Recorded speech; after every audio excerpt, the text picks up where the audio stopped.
అందరికీ నమస్కారం. ఇప్పుడే అందిన వార్త. ఇక నుండి కనీస పెన్షన్ 9,000 పై డిమాండ్. ఇక ఈ వీడియోలోని పూర్తి సమగ్రమైన సమాచారం కూలంకషంగా తెలుసుకునే ప్రయత్నం అయితే చేద్దాం. ఇక మొదటిసారిగా మన ఛానల్ని చూస్తున్నట్లయితే లైక్ చేయండి ఫ్రెండ్స్. అదేవిధంగా మీ బంధుమిత్రులందరికీ కూడా ఈ సమాచారం చేరవేయండి.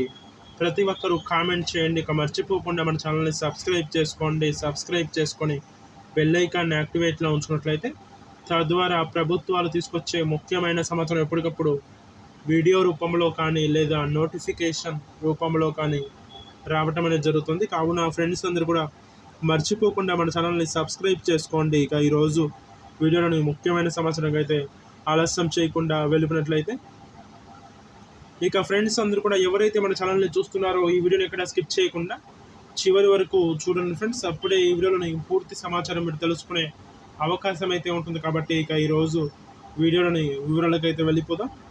ఈపీఎఫ్ కనీస పెన్షన్ రూపాయలు 9,000 ఇవ్వాలి. అఖిల భారత ఈపీఎఫ్ పెన్షనర్ల సమన్వయ కమిటీ డిమాండ్. ఇక ఉద్యోగ భవిష్య నిధి ఈపీఎఫ్ కింద కనీస పెన్షన్ రూపాయలు 9,000 ఇవ్వాలని అఖిల భారత ఈపీఎస్ పెన్షనర్ల సమన్వయ కమిటీ నేతలు డిమాండ్ చేసినట్లు కూడా తెలుస్తుంది. ఇక కనీస పెన్షన్ కోరుతూ కమిటీ ఆధ్వర్యంలో గురువారం ఢిల్లీలోని జంతర్ మంతర్లో ఆందోళన నిర్వహించాలని కూడా పేర్కొనవచ్చు. ఇక వీరి ఆందోళనకు RSP MP Premachandran, IUML MP Basheer, DMK CM, ఇక డిఎంకే సిపిఎం రాజ్యసభ సభ్యులు షణ్ముగం, ఎలమారం ఖరీలు సంఘీభావం తెలిపారని కూడా తెలుస్తున్నట్లు కూడా పేర్కొనవచ్చు. ఇక ఈ సందర్భంగా నేతలు మాట్లాడుతూ ఆర్సి గుప్తా కేసులో కోర్టు తీర్పు ప్రకారం అత్యధిక పెన్షన్ అమలు చేయాలని, వైద్య సదుపాయం కల్పించాలని డిమాండ్ చేశారని కూడా తెలుస్తున్నట్లు కూడా సమాచారం. ఇక కార్యక్రమంలో ఆంధ్రప్రదేశ్ తెలంగాణ కమిటీ నాయకులు కె సుధాకర్, కృష్ణమూర్తి, వివిధ రాష్ట్రాల నాయకులు బ్రహ్మ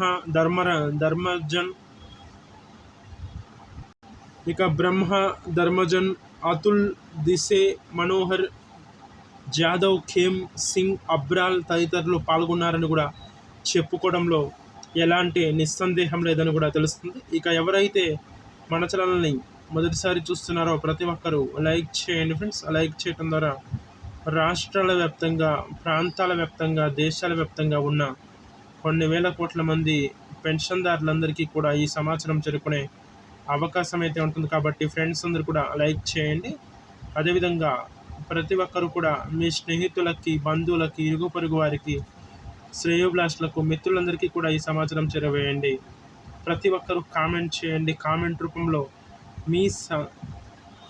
మీ సందేహాలను ఎప్పటికప్పుడు వ్యక్తపరుస్తూనే ఉండి. ఇక మర్చిపోకుండా మన ఛానల్ని సబ్స్క్రైబ్ చేసుకోండి. సబ్స్క్రైబ్ చేసుకొని బెల్ ఐకాన్ని యాక్టివేట్లో ఉంచినట్లయితే గవర్నమెంట్ నుంచి వచ్చే ముఖ్యమైన సమాచారం ఎప్పటికప్పుడు వీడియో రూపంలో కానీ లేదా నోటిఫికేషన్ రూపంలో కానీ రావటం అనేది జరుగుతుంది. కావున ఫ్రెండ్స్ అందరూ కూడా చూసినట్లు వెళ్ళిపోకుండా చూసిన వెంటనే ప్రతి ఒక్కరూ కూడా మన ఛానల్ని సబ్స్క్రైబ్ చేసుకోగలరని కోరుకుంటున్నాను.